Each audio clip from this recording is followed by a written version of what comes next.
up here in the Batcave. After fighting with Christians this morning, I just went on YouTube again and popped into a critical drinker video, or just watched. I didn't pop in, there wasn't a chat room or anything. But he was doing something with Zack Snyder, and I mentioned that all these guys, these CIA-backed movie reviewers and cultural gatekeepers, like Critical Drinker, the Friday Night Tights guys, I don't know about all of them. I know Gary is, in my opinion. And in my opinion, Drinker is. And what it is it's just regular controlled opposition, Tavistock Institute bullshit. They knew that there was going to be pushback to these changes they were making in Hollywood, and they knew people would be mad and be talking about it. So they want to control the opposition like they always do. So they put their guys front and center. Because that way, these guys know not to talk about the things they don't want them to talk about. Like, for instance, when you start saying, oh, well, who owns all these movie houses? And then they don't want you to talk about the JQ. That's just one example. So so put these guys out there. It's so transparent. If you can see it, you can see it. All of a sudden, a new guy will show up. Like Chato. And then suddenly he's on everybody's stream.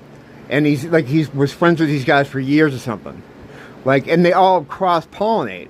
The reason they do that is to keep a stronghold, to keep the gate. They spread themselves out, work with each other, and they maintain the number one spot for cultural bitching. So everyone that's mad about Star Wars or whatever, and they want to get a creator that'll do that, they end up with these guys. And they monopolize the whole fucking space. You turn on one of the live streams and it looks like fucking Brady Bunch. It's like 18 different boxes. And each guy has their own channel. And they all say the same shit, whatever they're directed to say. Now, they all hate Zack Snyder. Or they're told to hate Zack Snyder. And I was watching the video, the one I'm talking about just seeing now, about Rebel Moon. And yeah, I'm sure it's not great. But I like Zack Snyder. And I like him more because, for some reason, they're directed to go after him.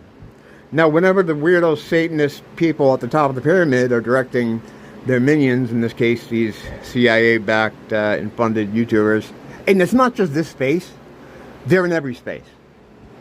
The CIA-funded people are in every space. I'm always worried about, I say CIA a lot, I probably shouldn't, but anyway,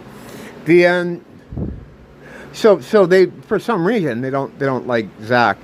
And if you can see this, and some can see, some will see when shown, and some won't see, it's very fucking transparent.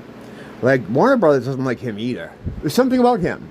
Is it the Jesus imagery that he puts in his movies, which is a bit pretentious, but I don't mind it? Is it that he's a Christian himself? I don't know if he ever came out as one. Maybe he did. I don't. But I like his movies. And the thing about DC, right, his DC movies that these CIA zogbots get all mad about, is that they obviously don't read comics. And I know Gary owned a comic store. I did too. I worked in the industry at Diamond. I worked in every facet of the comic industry except the creative side. So yeah, I have a CV with comics too. So whatever. Yeah, that doesn't. They don't read them now. Or they don't really understand them, because if you did, you would know that whenever a creator comes onto a book, he brings his own ideas, his own flavor, his own, when Miller came on to Daredevil, it was a noir story, it's just how it happens. So when they say, that's not Superman, yeah, it's not Superman, because there is no fucking Superman. It's a fictional character who is at the whims of whoever's writing or controlling his story. So you got Zack Snyder, the guy that did the Watchmen movie, to do the DC universe. And it was a darker take. But there is no definitive Superman. There is no definitive Batman. There is a close thing to what I think the idealized versions of these characters are. Like in the case of Batman, I would say the animated series got the closest to what I think the collectively fans think of when they think of Batman. But there can be no definitive take on any of these guys. And there really can't, because they go through different hands all the time in the comics. So when I watch those DC movies, yeah, it would have been nicer, I think, to go with a different tone.